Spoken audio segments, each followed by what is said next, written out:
Once upon a time, in a lush green forest, there stood a tall and proud fir-tree. The fir-tree loved to boast about how important it was. One sunny day, as the wind rustled through its branches, the fir-tree called out to a small, scraggly bramble nearby. "Look at me," said the fir-tree, puffing out its branches. "I'm strong and tall. People need me to build their houses. They can't do anything without me." The bramble, tangled and covered in thorns, looked up and replied calmly, "That's true, fir-tree. But wait until the woodcutters come with their sharp axes and saws. You might not feel so grand then." The fir-tree laughed, shaking its needles. "I will never feel afraid. I'm important. What good are you, bramble? You're just a thorny mess." But little did the fir-tree know, the forest was about to change forever.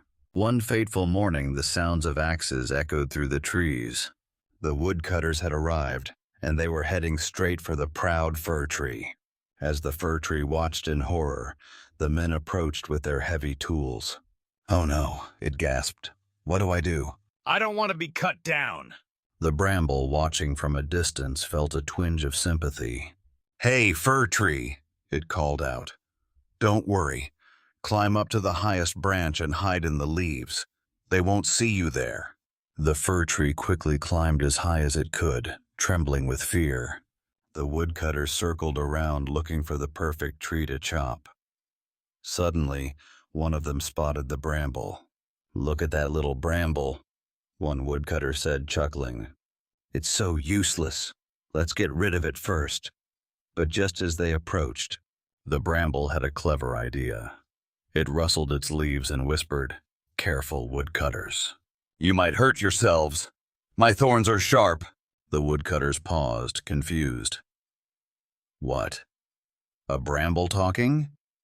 they said, scratching their heads. "Maybe we should leave it alone." With that, the bramble managed to distract them just long enough for the fir-tree to sneak away. The fir-tree climbed down and thanked the bramble, its heart still racing. "I never knew you could be so clever," it admitted. The bramble smiled, its thorns shining in the sunlight. "You see, being small doesn't mean you're not important. Sometimes it's the little ones who can save the day." From that day on, the fir-tree learned to appreciate the bramble. They became the best of friends, watching out for each other in the forest. And whenever the wind blew, the fir-tree would whisper, "It's better to have a friend than to be proud and alone."